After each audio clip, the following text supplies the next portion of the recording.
तर शिवसेना नेते वसंत मोरे यांच्या विरोधात पुण्यात गुन्हा दाखल झालाय। विना परवाना आंदोलन केल्याप्रकरणी वसंत मोरे आणि त्यांच्या 25 ते 30 कार्यकर्त्यांविरोधात भारतीय विद्यापीठ पोलीस ठाण्यात गुन्हा दाखल झाला। काल कात्रज कोंढवा रस्त्याच्या विरोधात वसंत मोरेंनी आंदोलन केलं। कोणतीही परवानगी न घेत आंदोलन केल्यानं वसंत मोरेंविरोधात गुन्हा दाखल करण्यात आलाय।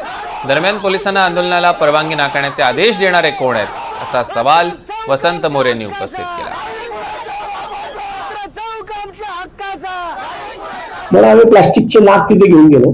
आता पोलीस आम्हाला सांगतात की तुम्ही प्लास्टिकचे नाग आणले होते त्यामुळे लोक घाबरले असतील आणि तुम्ही अधिकाऱ्यांनी दिले असते। प्लास्टिकच्या नागांना लोक घाबरतात असे पोलीस लोक सुद्धा आम्हाला स्टेटमेंट करतात। पण मला पण माहित नव्हतं, मला एका पत्रकार बांधवाचाच फोन आला की तुमच्यावरती गुन्हा दाखल झाला। तेव्हा मी स्थानिक पीआयना त्यांना फोन करून विचारलं कसला गुन्हा दाखल झाला। त्यामुळे तुम्ही निदर्शनं केली। बरं, त्या ठिकाणी कुठले पोलीस नव्हते, मग पोलीस नसताना सुद्धा सुमोटो गुन्हा कसं काय दाखल झाला? दरम्यान वसंत मोरेंनी किती पक्ष बदललेत, मात्र महाराष्ट्राची जनता आमच्या सोबत आहे अशी प्रतिक्रिया गृहराज्यमंत्री योगेश कदमांनी दिली आहे। मला कळत नाही, आम्ही मागच्या विधानसभेच्या निवडणुकीमध्ये 80 जागा लढून आम्ही 60 आमदार निवडून आलो, मग आम्ही बिथरलेले कसे? मग तुम्ही ज्या पक्षामध्ये आहात की आता कुठल्या पक्षात आहे मला देखील माहिती नाही, त्यांनी किती पक्ष बदललेत ते, परंतु जे आमच्या विरोधात लढले त्यांनी 100 जागा लढून त्यांचे 20 आमदार आले।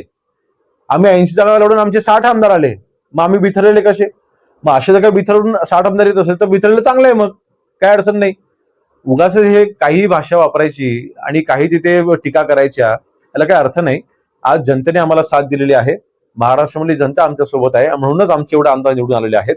माननीय एकनाथ शिंदे साहेबांच्या नेतृत्वावरती मराठी माणसांचा विश्वास आहे। आज हिंदुत्वाचा गाडा मी पुढे घेऊन जात असताना नक्कीच महाराष्ट्राची जनता आम्हाला साथ देते।